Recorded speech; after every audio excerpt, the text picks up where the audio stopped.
Bonjour, bienvenue sur Objectif Math. Le but de cet exercice est de résoudre l'équation partie entière de x au carré plus 1/2 égale à partie entière de x plus 1. Vous devriez maintenant mettre la vidéo sur pause et chercher à résoudre l'exercice par vous-même.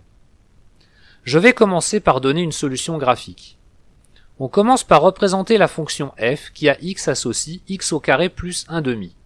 Et on appellera g la fonction qui a x associe partie entière de f de x.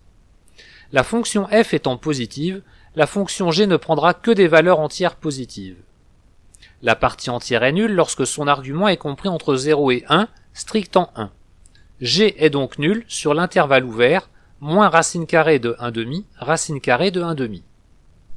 La partie entière est égale à 1 quand son argument est compris entre 1 et 2, strictant 2. G est donc égal à 1 sur l'intervalle moins racine carrée de 3/2 moins 1 sur racine carrée de 2, ainsi que sur l'intervalle 1 sur racine carrée de 2, racine carrée de 3/2. Je vous laisse regarder la figure pour voir si les bornes sont comprises ou non. Etc. Nous représentons maintenant la fonction qui a x associe partie entière de x plus 1. Elle est très simple, je ne commente pas la construction.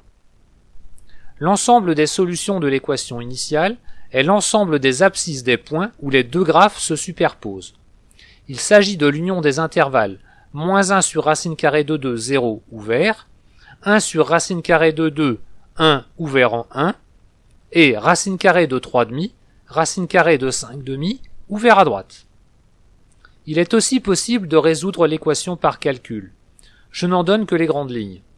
On commence par fixer un entier relatif k, et on va chercher à résoudre l'équation partie entière de x au carré plus 1/2 égale à k. On note i indice k l'ensemble des solutions de cette équation, qu'il est facile de déterminer selon la valeur de k. On résout également l'équation partie entière de x plus 1 égale à k. On note j indice k l'ensemble des solutions, qui est encore plus facile à déterminer. L'ensemble des solutions de l'équation initiale E est l'ensemble union pour tous les k appartenant à z des intersections i indice k inter j indice k. Sans être insurmontables, ces intersections sont assez pénibles à déterminer. Je vous laisse vous débrouiller avec. Dans l'exercice 21, nous utiliserons une méthode analogue avec des calculs plus simples que je vous détaillerai entièrement.